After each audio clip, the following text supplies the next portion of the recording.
So everybody, you might remember from the video we just showed in Stonehenge, here is the young lady you saw on the microphone who talked so movingly in a way about what sacred sites are and how they are destroyed all over the world. So I introduced Tiana Jacout, a young activist, an outstanding young activist in my estimation. I might be the only one, Tiana, but I am still completely convinced that you are absolutely outstanding. And in a way, when I spoke to Tiana, she said she put her life into activism. And there is no doubt in my mind that she does and did. She spent a year at the Calais refugee camp. She went to Standing Rock. She founded Womanfest, which has been running now down here in Devon for the 3rd year. And she was the central mass action coordinator for the Extinction Rebellion movement in 2019 here in the UK. Currently, she holds the communication staff for the Mother Earth Delegation of United Original Nations, and she is active in the Stonehenge movement, where we all work together. So welcome, Tiana, and I'm really, really chuffed talking to you this afternoon. It's a real honor to be here, Krista. I feel a little bit like a fraud with your extraordinary lineup, but after you said all that stuff, I have to own that I've been busy. Yes, I think you better do own it, you know, and I find it very amazing what young people, okay, you're not a teenager anymore, but what young people do these days. And I mean, that list is astonishing. And I wanted to start really by asking you what you mean by you have put your life into service. You just talk a bit about that. Yeah, before I came into kind of true activism on the streets, you know, active, if we actually think about the word activism, the opposite word is passive. I actually lived in an ashram in India for on and off for 6 years. And I was a very, very good yogi and got up at 5 in the morning and did lots of meditation.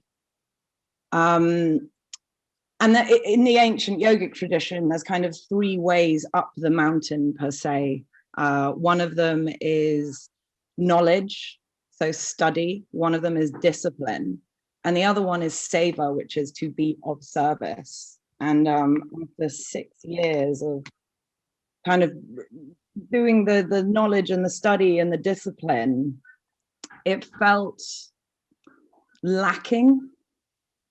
And I came to understand that, you know, for all it's good in the world, the kind of our own work towards bettering ourselves and what is sacred in ourselves and removing all the trauma that we need to remove to be who we need to be, we miss out on all the things that are embodied. And so, I mean, I'm a human. I like being a human. And so I like the body. I like the messiness. I like people. I like arguments. I like figuring things out. And so I kind of came back down the mountain and thought I'd go into service.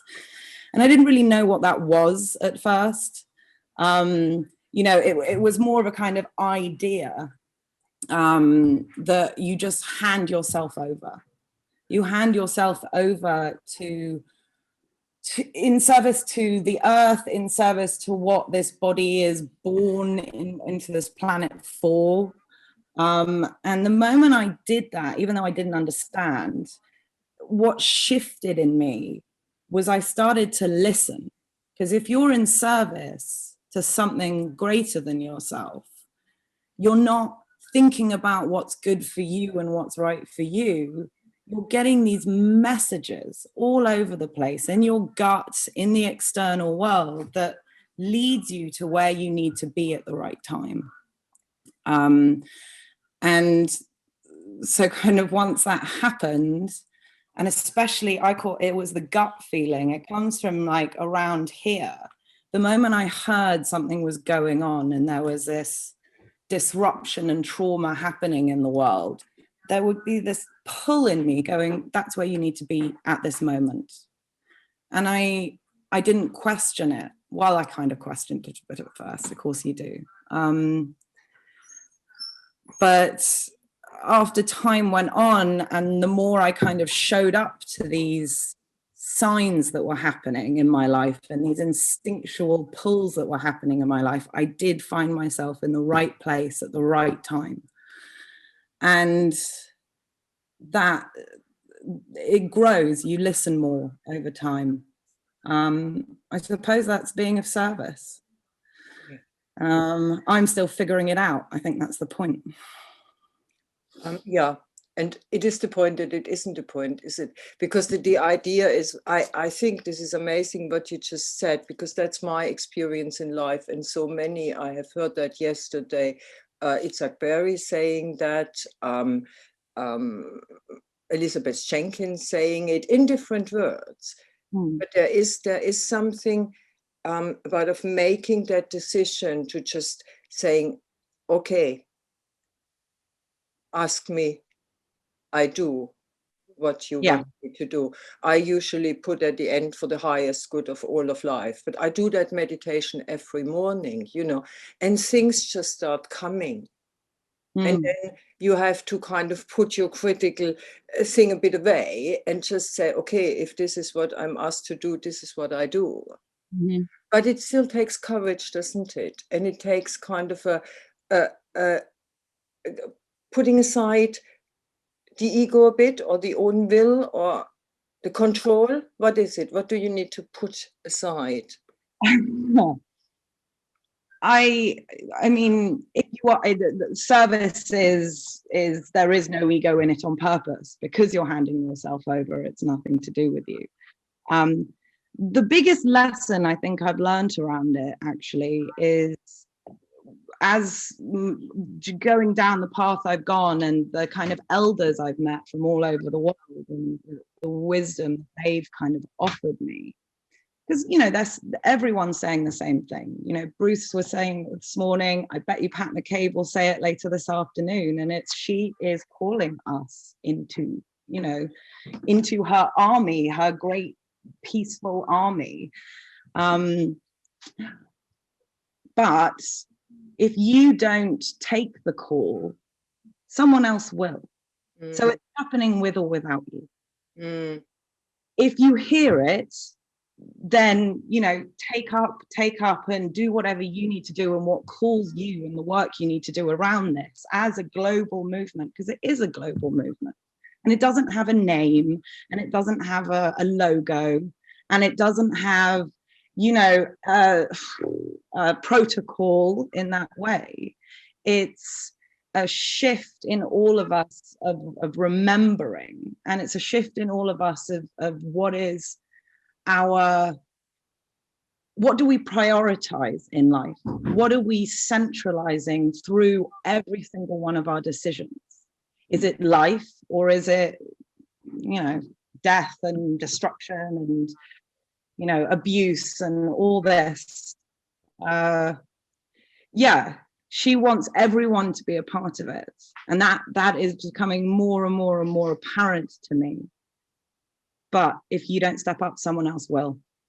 Yeah, it'll happen with or without us. And I want it to happen with us. I want to be at the forefront of this.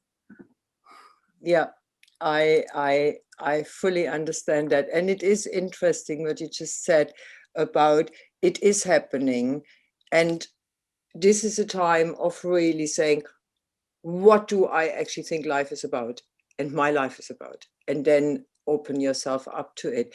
When I listened to Pat McCabe the first time, who will be on at 6 o'clock or 5 o'clock this evening at Dartington, and she started talking about the thriving of life. That now is really the point where we need to make that shift from the kind of patriarchal way of how we have lived in the last few thousand years, which has led to destruction, to the thriving of life. And it is about the thriving of life. And in the end, you know, sometimes it's so simple, I find, and I'm coming to a question, it's so simple to ask yourself, so what I'm doing, does it contribute to the thriving of life or to the destruction of life? And it's that simple. Yeah. And it is really that simple. And we have made it massively complex. But coming back to you being in service and you trusting and you realizing or seeing that you say yes to the one thing and the next thing comes along and the elders come along and the teaching comes along and things just develop. Do you feel, so you started on top of the mountain, you come down to activism.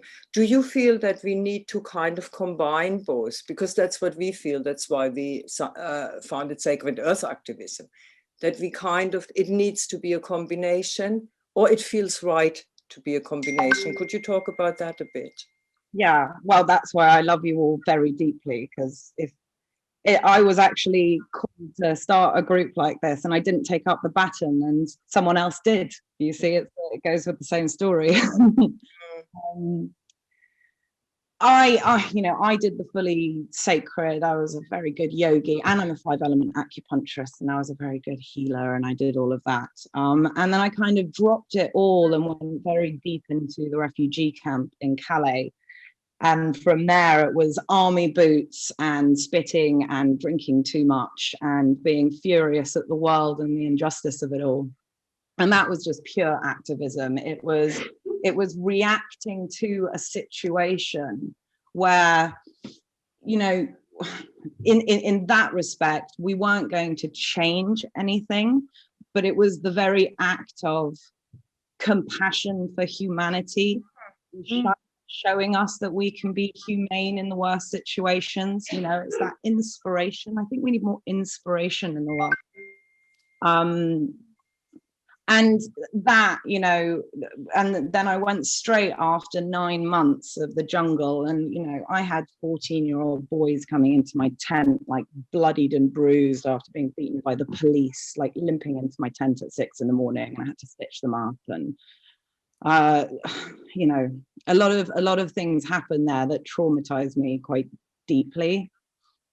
But I couldn't stop because you get into this activist mode of, oh my God, and the, you know, the veil parts and you see how broken the world is and you see how much of this system is built on oppression and white supremacy and blah, blah, blah, blah, and it all comes rushing in and you feel like, you know, if you're not going to do anything, no one will do anything. So, you know, ran to Standing Rock the moment the jungle burnt down. And it was at Standing Rock where, you know, being on sacred land, being with a sacred fire in the middle. You know, a lot of people looked at the front lines of Standing Rock and they, you know, that's what people were paying attention to, the police in their big uniform and, you know, the grandmothers with their sage praying for them and praying for the water and praying for their children. What they didn't see was the village, like where we were all living, and in that was a sacred fire that hadn't been lit in 150 years. And there's one tribe that keeps the coal in case it needs to be relit, and it's when the 7 tribes of the Lakota come together.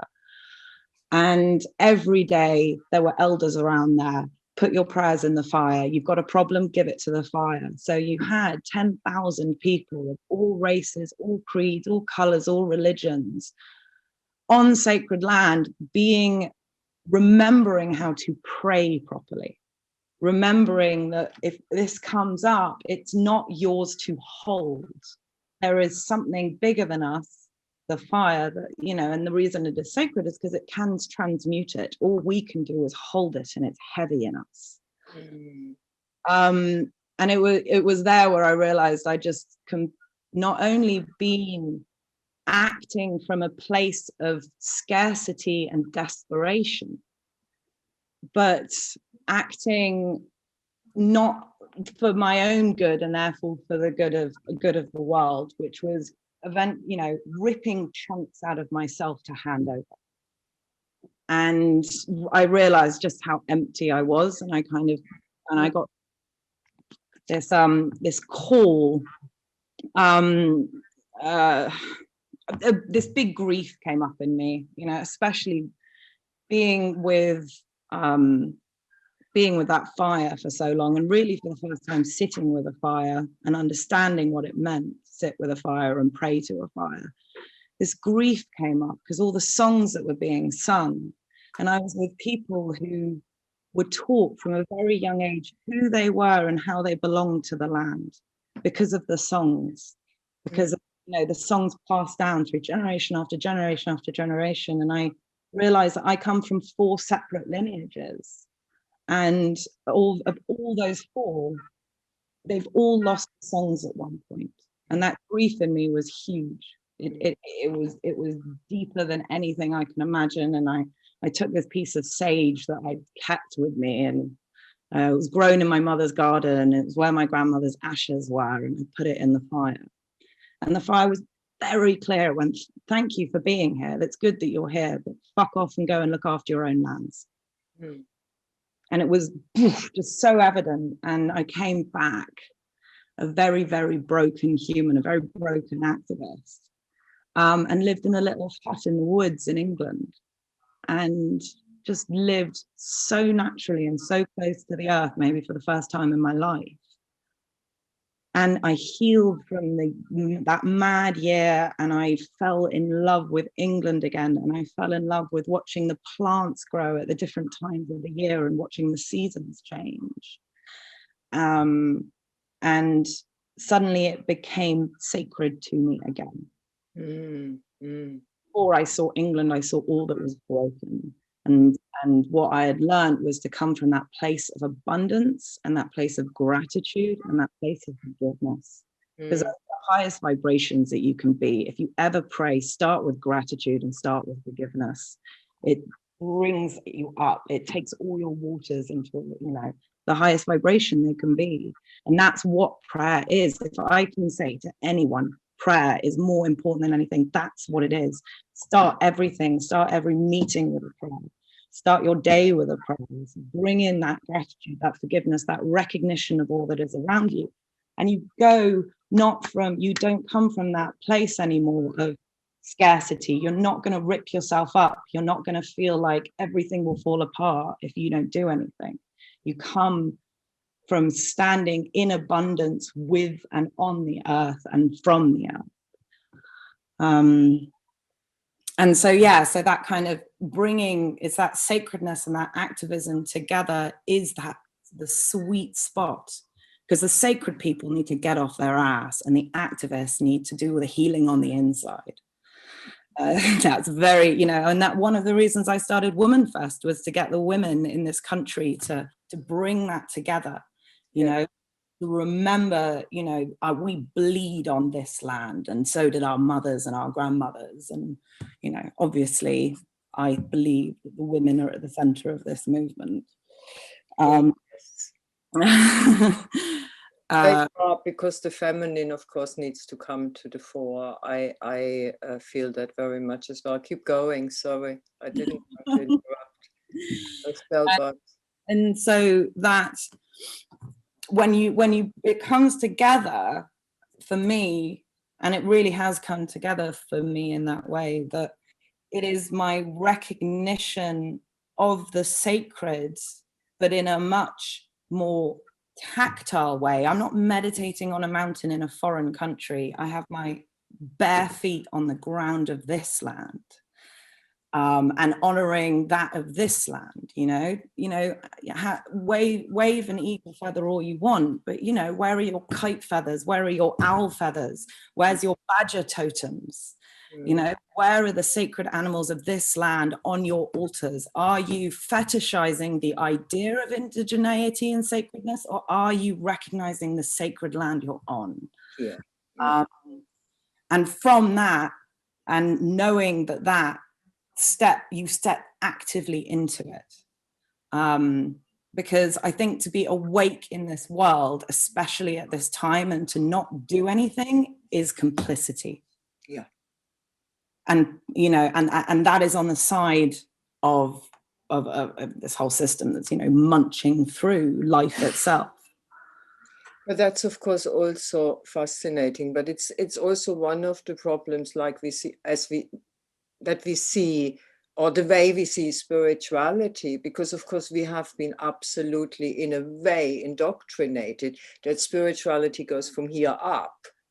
And this is not just through the different desert religions, it's also the New Age who hammered that now for years. And we're only now coming down properly to earth.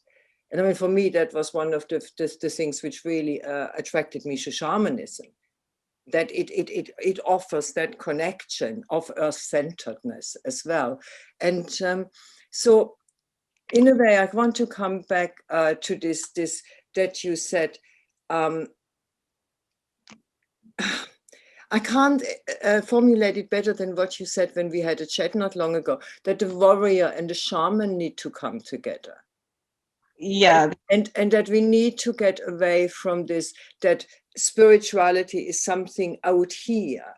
And when you said about Standing Rock, how the prayers and how everything was put into the sacred fire, because it's something bigger than you and something with more power, so it can take it. And then so what I know a bit about, I don't know if it was like that in Standing Rock, but I know a bit about this, that for example, in certain places, so the camps were held and then the warriors were sent out and then they came back and they got nurtured. Yeah. And so it is not just about being out there, war. It is really about having this whole connection. Yeah, and having a heart and a higher purpose. Because if you're fighting for the sake of fighting, you're banging your head against a brick wall. Yeah. You know, if it, you know, I always say, I've stopped banging my head against a brick wall, I've turned around and I'm going to sit in that field, come and join me. You know, we build this world by consent. We consent that the land is owned by others. We consent that we are governed by others. It's a reality that we build because that's what people agree on. We can just stop agreeing. We can stop consenting to that. And, you know, that's where trespass, and that's where, you know, walking into Stonehenge and holding ceremony, whether we ask permission or not, comes from. Yeah. It's you will not take our sovereignty. Although that word is a bit dodgy now, I think I'm going to stop using it. Yeah, I've lost my train of thought now. Okay, you said you're not taking our sovereignty away, so we just do it. Well, we sit there. You just stop handing over our power, and we stop giving consent. Yeah. The reason I talked about the archetypes, actually, and I'm glad you brought it up, because I had more to say about it to you when we were talking. Is because when we go archetypally, it allows us to kind of see the real, the good of it, but also the really dark shadow of it. I think shadow work at the moment is one of the most important things to be done. I think, you know, when we talk about sacred and spirituality, there's a lot of misguided things in this world. There's a lot of spiritual materialism, spiritual bypassing, you know, wearing the right things, saying the right things, pretending you're not fucking angry. I'm angry, but rage is sacred. Be rageful, like what they're doing to our planet. Have some rage, some gorgeous, beautiful, loving rage, because rage is what moves mountains, if done in the right way. You know, I'm an acupuncturist. What anger is the spring energy. It's this time of year. If you ever seen a seed burst through a piece of tarmac, that is the liver energy. That is true anger. That is, I am going to be a tree and you won't stop me. It's slow, it's beyond powerful. So kind of us as people need to do that work. Otherwise we just continue to perpetuate the world, you know, as it is. And in a lot of activist communities and in a lot of spiritual communities, you see that patriarchy and that white supremacy and those things kind of drip feeding in, because we're not recognizing the ugly parts of ourselves that we need to check. The ugly parts of ourselves that have consented to what's happening in this world. Oh, I could say hundreds of things, but I won't. I want to come back to that energy and how we use it, because the word rage sparked that in me. I mean, I have forever talked about there is righteous anger. There is anger and it's an energy and we must use it, you know. And there's a difference between anger and aggression. Aggression is an act and that's destructive, but anger is just an energy. And people who do not feel angry at what's happening here and what we have done are missing a vital energy. I really think they do.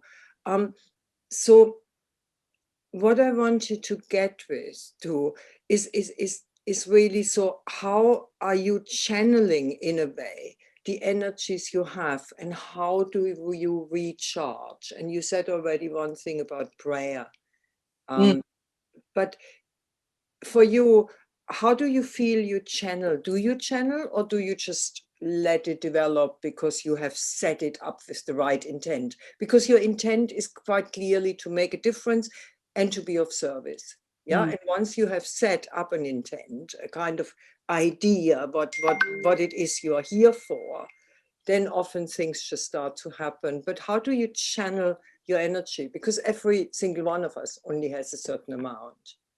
Well, that's why this talk's probably called the Trial and Tribulations. I'm definitely still learning.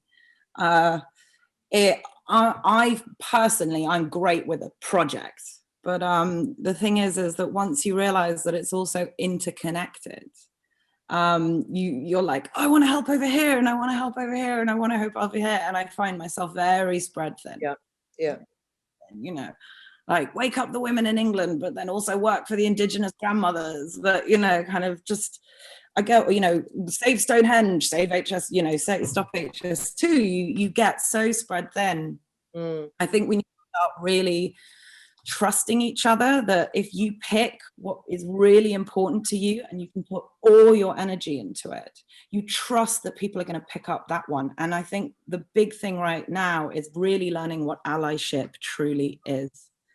Not tokenism, not, we stand with them, what is, and it's a question we all need to ask ourselves. I constantly ask myself all the time, especially my work with, the international delegation, is what is true allyship? You might come from completely different places, you might have completely different priorities, but if you're all coming together in service to Mother Earth, how does that look? How do we support one another? And whilst we focus on what we need to do and trust that people are picking up the other things that need to be picked up, so that we can all walk together. Which is, of course, also a shift, isn't it, from that, if we stay with archetypes, from the masculine way of doing things hierarchical, to picking that. When people ask me, I often say, what do you love and what are you good at? And pick that. And then just hope, that everything else will be working around you. And it is a very feminine way, isn't it? Because you're building a net. Yeah. And a web. Yeah. And maybe this is one of the shifts we all need to learn. I mean, I like to have control over things, and I need to learn to kind of partly let it go and still be very clear what my place is and where I want to go, where I am sitting right now.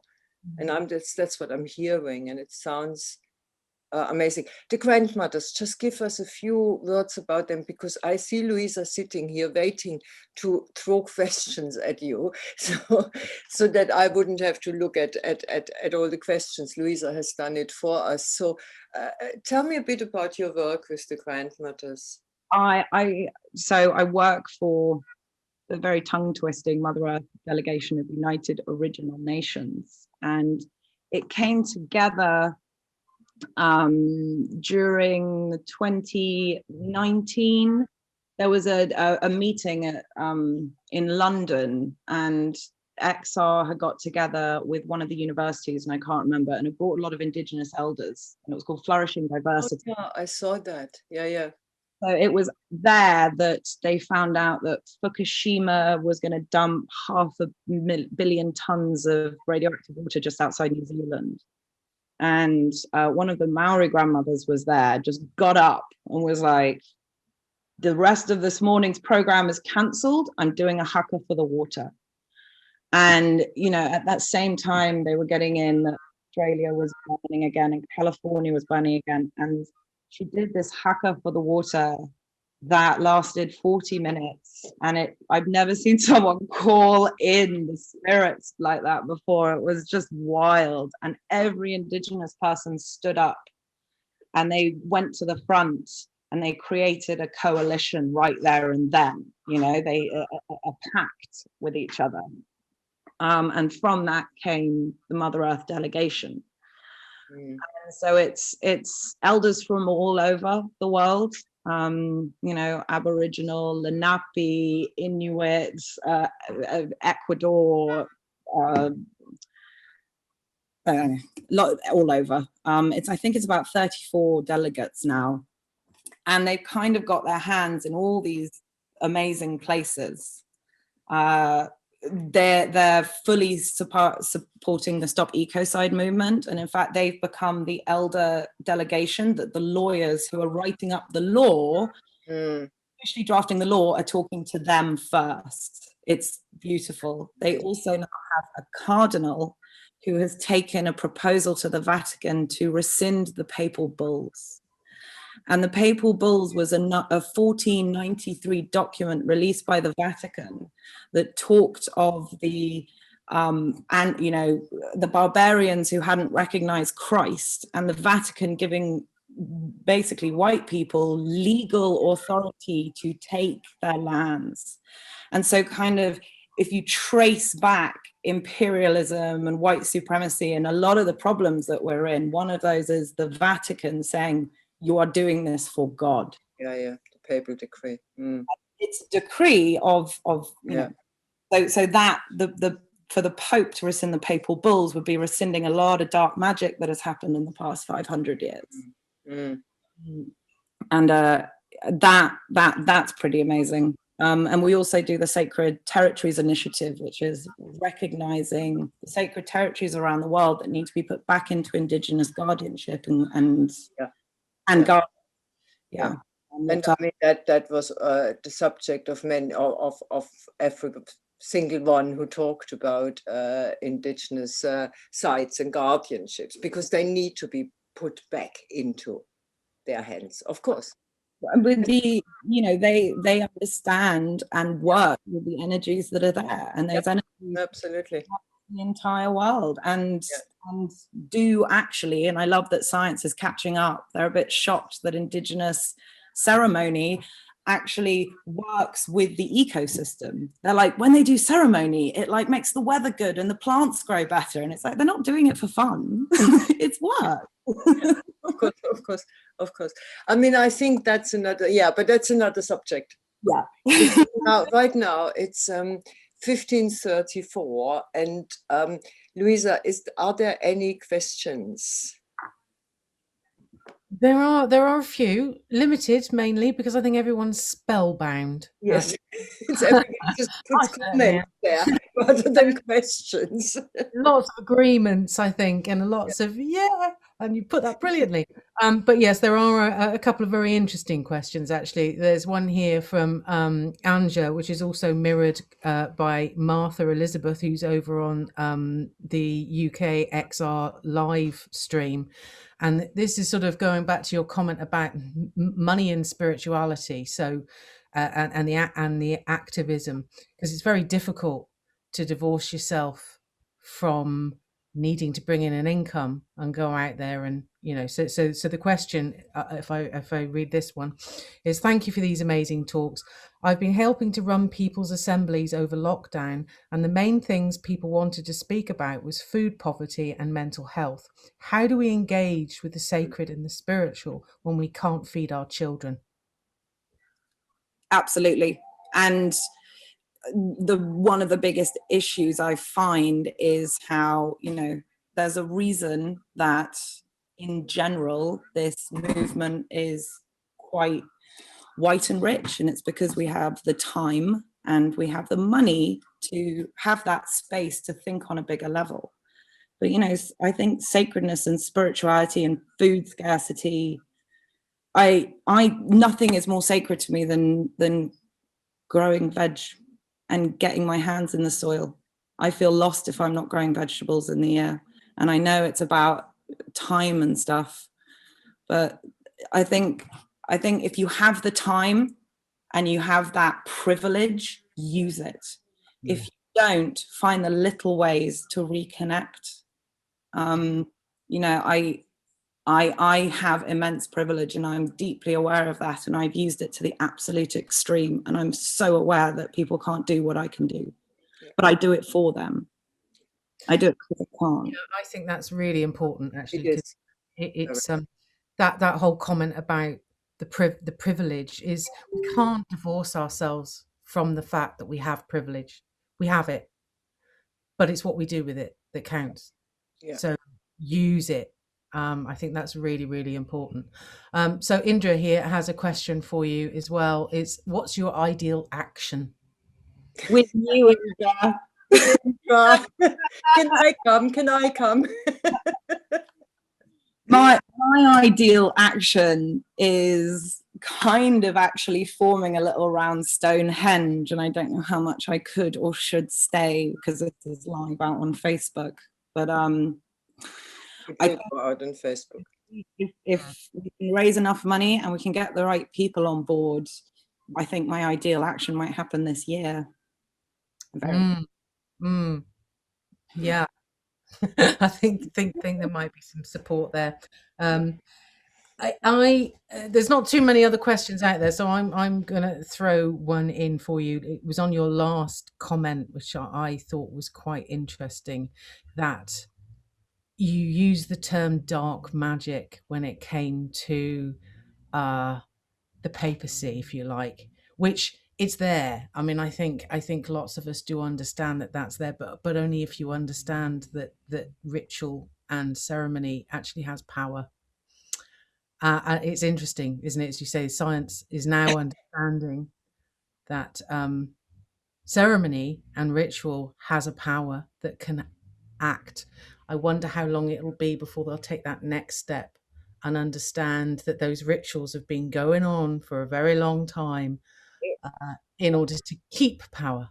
I don't think we should have any doubt that it has been a methodical and consistent practice to remove us from our ancient spiritual ways. Glastonbury Tor, there is a reason there is a phallic church on the top of it. If you go to any of our ancient sites, there is a church somewhere there, and it's because they know and understand the energies underneath, and they can control and have power over our ability to manifest into this world. Don't have any doubt about that. There is blood magic and blood ritualism in that ancient way that set a lot of precedents for the current world. You know, I always see, if you think symbolically, that we used to go from the tree of life and the goddess, they literally chopped the tree of life down, turned it into a cross and put a dead man on it. Don't deny that symbolism. Don't deny what that means, and push that across the world. We went from the alive goddess to the dead god. And that is building and creating a lot of this stuff. And that is symbolism after symbolism after symbolism going in that direction. I saw it in Mexico. It absolutely floored me how many churches are on old sacred sites and beautiful sacred sites. And they just put a church right on top of it. Right on top. Now there's a question, Louisa, do we want, I would like to bring that in from Nancy, who is 7. Yeah. Oh, Nancy. Yes. Oh, absolutely. Yes. There was one question coming on from what was just said, but I can leave that one. But Nancy's very important because she's age 7, and would like to know what she can do as a child to become a sacred activist. Oh, is that Nancy Josie's Nancy? That is Josie's Nancy. It's just Nancy. Nancy. Well, I know her mommy Josie very well. 7 and you want to become a sacred activist. I would start by finding anything outside your house that you love and starting to thank it. and giving little presents to it. So find the river outside your house and go and thank it, and find the tree and go and thank it, because it gives us breath, and the river gives us water, and water is life. And start recognizing all the things around you that make you live well and give you food. Thank the earth for giving you food. And then if you're quiet enough and start listening, they'll start talking back and tell you what you need to do. Yes, beautiful. That sounds wonderful. Beautiful. Beautiful. Yeah. So I had one last question for you, going back to the comment that the discussion that we were just having about the religion bringing things in and all of that blood magic and what have you. So what can we actually do now? I mean, we've got ceremony. Yes, we could work against that, but that's a lot of stuff we've got to unravel. So what can we do? Oh God, I don't bloody know. Okay, that's fine. Don't you? I think education is so important. And if we can start trying together and people can start understanding the history of where we've come from and how they systematically took our spirituality, took our religion, took our land, took our sovereignty, and they took, burnt the women. So in Europe, they cut their teeth on us before they took it around the world. So remember that. If you know that, and you know that we were indigenous, we were forest people in this, once. We come from that. And if we can remember that and get back with our ancestors who are so behind us, they might as well be talking in our ears right now. If we can do that and ally ourselves and know that all the communities around the world are going through what we went through, and have that compassion and move through that grief, then we start seeing the interconnected of everything. How we walk on the land, how we eat, how we treat each other, how we treat ourselves, how we treat relationships. Every single part of it is a choice. And that daily choice, that life choice, from the small to the big, is important. Because if one person decides to go, I'm not going to do that today, I'm going to do this, and it's of a higher vibration, that's for the collective. And the more that we can raise that, the more people stay in their power, and then we start getting that critical mass of not consenting to this world and building a better one. I think we stop because it's a good sentence to stop. Louisa? Beautiful. Yeah, absolutely. I think we stop. Thank you. So thank you. I want to thank Tiana really very much, and from the bottom of your heart, that you have been with us today for the greater good of all of life. We are praying that whatever we do here, everywhere, will contribute, don't we? And this is all we can, in the end, do. I'm grateful for you. I'm grateful for every single person who's listening, because that's showing up too. And thank you. I'm so humbled and honored that you asked me to talk. And I hope I did this panel proud. You did. I wouldn't have missed you for the world.